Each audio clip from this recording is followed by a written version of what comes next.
Welcome back to another Outdoor Philosophy. So we're going to continue in looking at Chapter 1 of Neil Postman's Building a Bridge to the 18th Century. And I had introduced a little bit about Neil Postman last year. I had forgotten had he had passed away or not, and he did in 2003.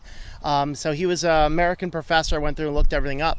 And, he was a guy who had a lot of... his main chief goal was to raise awareness that while we have all this technology, he said we have to be cautious with the technology that we have. And this is probably one of the reasons I like this author so much, is I agree with so much of what he says, because we have to be very careful with our technology. Not that we want to go to a day without technology at all. I mean, after all, I'm recording this with a portable microphone in a park with a phone, recording in HD. I mean, we don't want to do away with all technology. But one of the things that he had said, and I wish I remember the quote exactly because it was exactly what our age is, but he said in summary that our modern reliance on computers, and he wrote this in the late 90s, our modern our modern usage of computers will lead us to an antisocial society. And if he were only alive today, he'd be like, yep, I was a prophet, because that's kind of what we're seeing here. But we're going to go ahead and dive into the first chapter of his book, which is entitled, now the book, of course, is entitled Building a Bridge to the 18th Century. Chapter 1 is called A Bridge to the 18th Century. And what he tries to do in this chapter, and I sort of disagree with his overall premise, but he goes back and says the 1800s or the 18th century, 1700s, is the best time in our society to go back.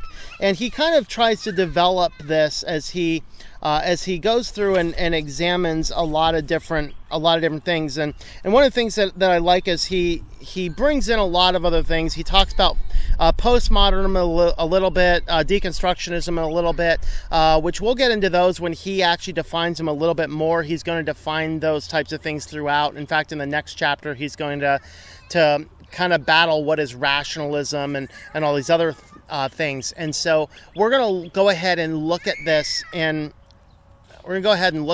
examine what he has to say. But of course, he brings up some communication from one of the most popular modernist poets, and that is T.S. Eliot. So he's writing about what the technology does, and he says the former lack of all conviction, while the latter are fully passionately intent. Let me go ahead and reread the beginning of this paragraph. This is on page 8. There is, of course, a connection between alien and the devil believers. He's talking about people who believe in aliens, people who believe about a real physical devil. So there's, of course, a connection between alien and devil believers and a certain variety of deconstructionists. They are people full of thralls of serious depression, and in truth, it seems likely to make fun of them, especially since most of us are suffering varying degrees from the same malady. If I knew more about psychology, I might be able to give the sickness a name. Instead, I turn to poets, not for a name, but for a confirmation of cause. Yeats, for example, gives us a precise description of our wayward academics and our overcommitted alienities. The former lack of conviction, all while latter are full of passion intensity. And T.S. Eliot, you will remember, wrote of the hollow men occupying a wasteland. And that is certainly a good element, because T.S. Eliot talks about these hollow men, and it's in a poem called Hollow Man, which is kind of a counterpart. He did the wasteland, looking at a wide variety of religious viewpoints and social movements. Of course, Eliot is a modernist, so he wants to sits on the verge of rationalism, denying any form of faith, saying that modern man can achieve all of our goals, but then he finds that he doesn't actually succeed at that. And we get some fascinating quotes. To the poet who asks, where is the loom to weave all the fabric? They reply, none is needed. The poet asks, what gods do you serve? And they reply, those which make information accessible in great volume and at instantaneous speeds. So he goes into talking about this, building this current bridge. And he says, such people have no hesitation in speaking about building a bridge to a new century. But the question is, what will we carry across that bridge in our new century? And Postman writes, what else but our high-definition television, virtual reality, email, the internet, cell phones, and all the rest of that digital technology has produced. And that's kind of what his what he says. But what Postman's argument is that all of these things in the name of quote-unquote progress only leads us to be the very hollow men that Eliot spoke of. So they are in sense no different from the alien devil believers in that they have not found a story that will keep them going for a long while. And he ends up concluding this part by saying, we are the hollow men. So what is he talking about? Well, if you look at the poem Hollow Men, it begins like this. We are the hollow men. We are the stuffed men leaning together, a headpiece filled with straw. Alas, our dried voices, when we whisper together, are quiet and meaningless on a wind-dry grass or rat's feet over broken glass on our dry cellar. A shape without form, a shade without color, paralyzed force, gesture without motion. Those who have crossed with direct eyes to death's other kingdom remember us, if at all, not as lost, violent souls, but only as the hollow men and stuffed men. He's talking about us as being people just a slave to the way our culture has worked and run itself. And he just kind of gets into the regular routines of what we're doing. And that's kind of where T.S. Eliot is going with Hollow Men. He's talking about us as empty shells of what we formerly were as we fall into the stupor of all of the things that we currently do. And that is where Postman says our society is certainly going. And he goes into looking at, we'll be looking at a variety of different levels of progress. Are all of these things good? Are there a lot of bad elements? And he raises a lot of questions. He writes, Joseph Goebbels explains how to do such things. He's talking about human versus non-human cases. There's nothing new in human beings defining other human beings as non-human things. He's talking about human cloning here. In all cases of genocide, that is exactly the procedure. Joseph Goebbels explains how to do such things in our own times. Marvin Minsky and others working in the field of artificial intelligence have prophesied enthusiastically that humans will become mere pets of their computers. So the definition of the worth and capacity of humans will change. We have never had clones before. Who is to say we cannot use them as spare body parts? And that's exactly where we're looking at right now. What Postman's writing about in 1999, building off of his previous several decades of work, we are now seeing in our current and modern age. Of course, he's raising all of these questions to have this provocative conversation. It's meant to raise challenges. It's meant to ask, is it okay for us to clone human beings and then harvest the parts out of those things? Because after all, if it's a clone of you, it's just a thing, isn't it? And that's the thing that he's saying, is that his overarching view is that it's to echo Malcolm in Jurassic Park. You know, we have tried so hard. I don't know the quote exactly. It's been a good 2 decades since I've seen the movie, but he says we worked so hard to figure out if we could. We never stopped and asked if we should. And that's exactly what Postman is driving home. In fact, he says here, what I'm driving at is that in order to have an agreeable encounter with the 21st century, we have to take into account some good ideas. In order to do that, we need to look back and take stock of the good ideas available to us. I am suspicious of people who want to be forward-looking. I literally do not know what they mean when they say we must look ahead to see where we are going. What is it that they wish to look at?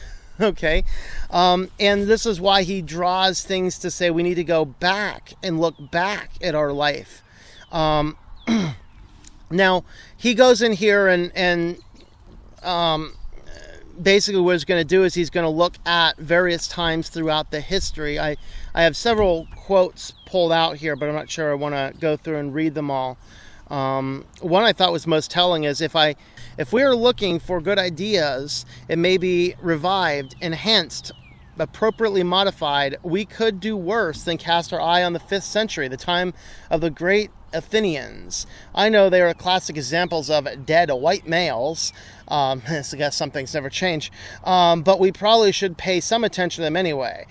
These are people who invented the idea of political democracy. They invented what we call Western philosophy and why they call logic and rhetoric. They came very close to inventing what we call science, and one of them, Epicurus by name, conceived of the atomic theory of matter 2,300 years before it ever occurred to any modern scientists.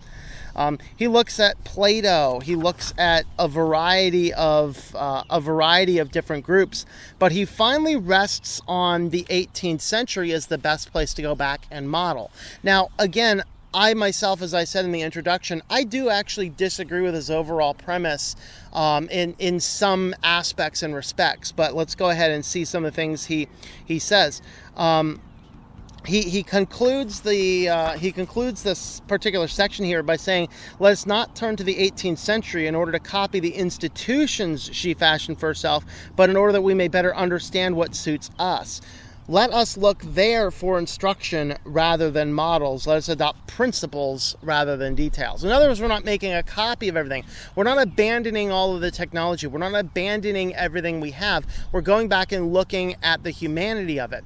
Because where Postman has the biggest challenge is technophiles who do not see the downside of technology. Okay, I talk a lot about self-driving car technology. You know, Ohio wants to create the Wild West of self-driving car technologies. He's like, we need all this commerce in the state. We need to test all these things for the betterment of mankind. He is pushing way too hard at saying, look at what these cars can do. He's never stopping and asking, what are the downsides of the technology? Postman says we always have to look at both the upsides and the downsides, but we have to keep the core root of the human soul at the center of everything. That's his overall premise. All of the guiding principles of all of his writings, of all of his work, is that we need to keep the human soul at the center. We don't want to dive so far into some technology just to see how far it can take us, because we might look back and realize, oh, we have turned on Skynet and there's no off button. We don't want to get to that point. We want to always remember the humanity of the world. And that's an important thing. So what he says is that it was the 18th century that reason began to triumph over superstition. Inspired by Newton, one who was elected president of the Royal Society at the beginning of the century, writers, musicians, and artists conceived of the universe as orderly, rational, and comprehensible. He talks about all the great things. Beethoven did his first century, Bach, Handel, Mozart did. There's a lot of interesting things came out of this period of time. Of course, all this was linked more to the Enlightenment, which in and of itself was kind of a casting off of, and it wasn't a casting off of Christianity or faith. It was a casting off of the dark ages of the church, the compelled religious forcing of people, which has always been wrong. But that's kind of why he brings us back. He says the 18th century is really, it's that time we shook off that creepy malaise of the religiosity of the medieval church, which compelled us to attend church, and if the penalty of death for not doing so. And it's the same thing, honestly, that a lot of modern evangelicals are trying to do. They're trying to legislate morality in our land, no matter what land you happen to be in. And we don't draw anyone closer to God by legislating morality. All these people are doing is trying to go back to the time when the corrupt church controlled the people. And that's what we don't want to do. And that's where Postman says that's the best time to go and look for the life lessons, is when we were shaking off that creepy malaise. And yes, that is a line from a Pink Floyd song. Shaking off that creepy malaise of the over religiosity. And as a deep conservative Christian, I completely agree that a lot of what the church has done throughout the history is not representative of what is in Christianity as a whole. And it needs to be cast off. It's a good thing. We don't don't need to go back to a land where we are legislating morality as some evangelicals want to do in our day to day, but we have to learn the lessons that the evangelicals want to teach us. We have to learn to be focused more on human, on the morality, on the life. That's what we have to be doing. So that's kind of our take-home message, is that, well, I'm not sure I necessarily want to completely build a bridge to the 18th century. It is a good time period to look at when people were emerging from the thought, and it wasn't just thought away from God. Remember, he focuses a lot on that kind of stuff, and even in the next chapter, we'll talk about it more then, where he's talking more about some of the issues and some of the challenges that he sees in the people who cast off the religiosity, made all this scientific progress. He's ignoring hundreds of fundamental Christians who actually engaged in all these things. He even talked about a lot of things, glossing over the fact that they themselves were Christians. It's just oftentimes they came from the more reformed views, not the state views, because the state views were hostile to Christianity. That's why it does more damage, and why I reject a lot of that as Christianity, is because it did a lot of damage to what you'd call the Christian Bible. But out of the Reformation came the Protestant work ethic, accompanied with the fact that science wasn't of the devil, and that's where we saw progress. So he completely glossed over that portion of history, but it's still a worthwhile thing to do. We need to remember the humanity and not dive so far into the technology that we can't get ourselves back. Remember the humanity. That is the lesson for this outdoor philosophy. So thanks for coming along. We'll be doing chapter 2 next week. And if you'd like to help support the channel, check out switchtolinux.com/support. I do have a shop. You can buy things, including this cool t-shirt here with my cat.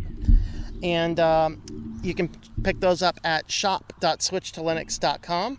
And I'm also on Patreon, patreon.com/TomM. So thank you for watching, and I hope that you enjoy switching to Linux.